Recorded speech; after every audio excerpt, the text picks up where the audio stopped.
আসসালামু আলাইকুম রহমতুল্লাহ।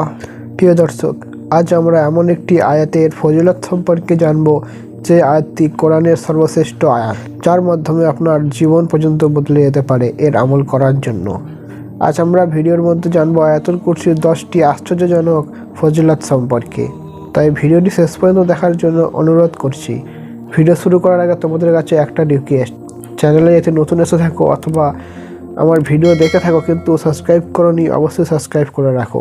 তো চলুন শুরু করা যাক। নাম্বার 1, আল্লাহর ক্ষমতার বর্ণনা।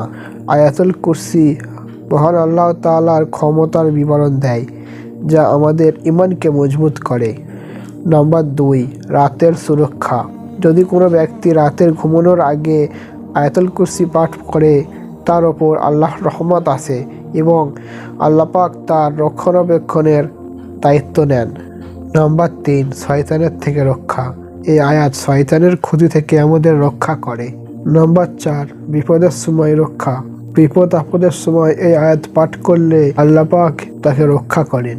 নাম্বার 5, ওয়াসিম সওয়াব। প্রত্যেকবার এই আয়াত পড়লে অসংখ্য সওয়াব লাভ করা যায়। নাম্বার 6, হৃদয়ের শান্তি। নিয়মিত এই আয়াত পাঠ করলে হৃদয়ে শান্তি এবং শক্তি আসে।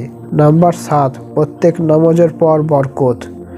প্রত্যেক ফরজ নামাজের পর এই আয়াত পাঠ করলে অনেক বরকত লাভ করা যায়। যেমন প্রত্যেক ফরজ নামাজের পর এই আয়াত পাঠ করলে জান্নাত যাওয়ার কাছে শুধু মৃত্যু ছাড়া আর কোনো বাধা থাকে না। নাম্বার 8, জান্নাতের পথে সহায়ক। নিয়মিত এই আয়াত পাঠ করলে জান্নাতের পথে সহায়ক হিসেবে কাজ করে, অর্থাৎ এই আয়াতের বরকতে জান্নাত যাওয়া খুবই সহজ হয়ে যাবে। নাম্বার 9, প্রতিদিনের সুরক্ষা। এই আয়াত পড়লে দৈনন্দিন জীবনযাত্রা নানা সমস্যা ও অমঙ্গল থেকে রক্ষা পাওয়া যায়। নাম্বার 10, আল্লাহর সান্নিধ্য। আয়াতুল কুরসি পড়ার মাধ্যমে আল্লাহর সান্নিধ্য লাভ করা যায়। আশা করি আয়াতুল কুরসির এই 10টি ফজিলত আপনার জীবনকে আরও সুন্দর করবে। দয়া করে আমাদের চ্যানেলটি সাবস্ক্রাইব করুন এবং আল্লাহর এই মহান আয়াত সম্পর্কে অন্যদের জানাতে শেয়ার করুন।